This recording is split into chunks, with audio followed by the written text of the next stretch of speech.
Pertama perlu kita ingatkan bahawa gebuhnan hijrahnya karena merujuk kepada saat Nabi hijrah melaksanakan perintah Allah meninggalkan kota kelahiran beliau iaitu Makkatul Mukarramah menuju kepada Madinah Munawwarah.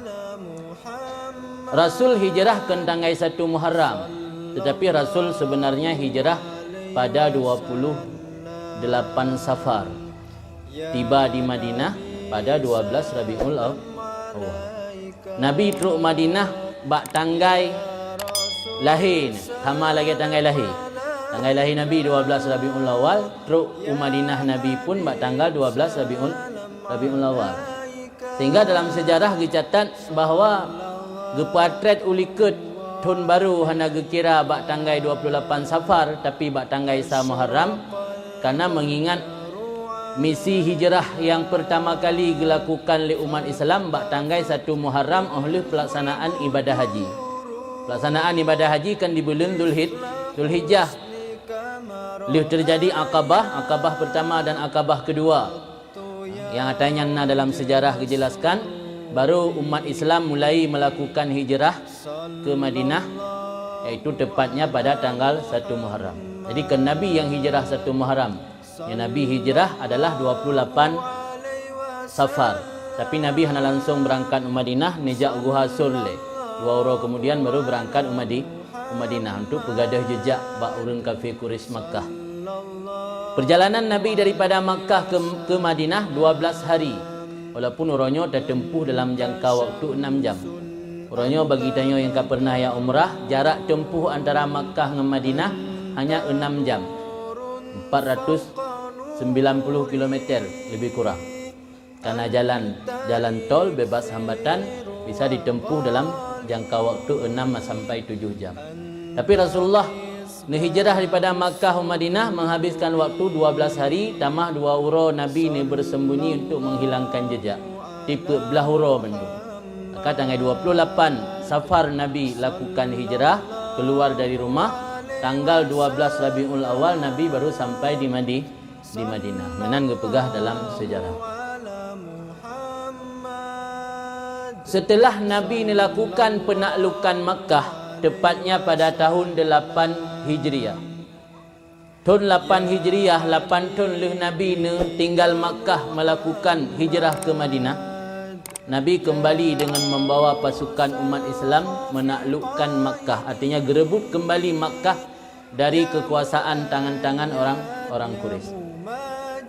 Setelah Makkah berada di bawah kekuasaan umat Islam yang dipimpin oleh Rasulullah, maka Nabi bersabda, la hijrata ba'dal fathi. Tidak ada lagi hijrah ba'dal fathi sesudah penaklukan kota Makkah. Wate awai umat Islamnya wajib hijrah, malah fardu'in. So yang hantim hijrahnya dosa besar. Orang yang hantim hijrah bersama Rasul gak anggap hanya membela Islam.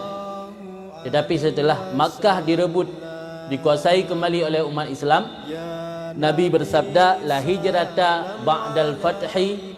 Tidak ada lagi hijrah ba'dal fathi sesudah penaklukan kota Makkah. Hijrah yang Nabi pegah tidak ada lagi hijrah yang dalam arti apa?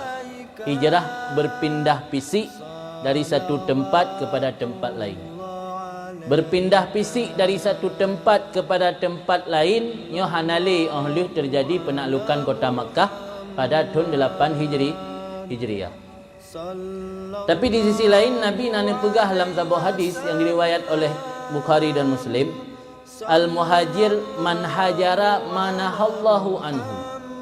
Orang yang berhijrah secara hakiki adalah orang yang meninggalkan apa yang Allah larang. Apa yang dilarang Allah ditinggalkan, itulah hijrah secara hakiki.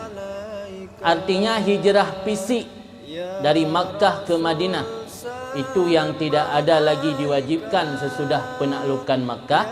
Tetapi hijrah meninggalkan apa yang dilarang oleh Allah, itu hijrah itu selalu berlaku, selalu ada, selalu diwajibkan sampai ajal menjemput kita. Hijrah meninggalkan apa yang Allah larang itu masih berlaku sampai sekarang. Maka dalam momentum peringatan tahun baru hijrah yang kita adakan ini, mari kita merenungkan kembali apakah kita sudah benar-benar melakukan hijrah. Kalau betul-betul kita lakukan hijrah, tak tinggal pu yang Allah larang, atau hijrah katanya manteng bak-bak thot hanalem hijrah manteng malah-malah tak pubut pu yang Allah larang. Maka hijrah yang sebenarnya adalah tak tinggal pu yang larang li Allah, nyan hijrah yang hakikat daripada hijrah yang dipegah di Nabi dalam sebuah hadis yang diriwayat oleh Imam Bukhari dan Imam Muslim.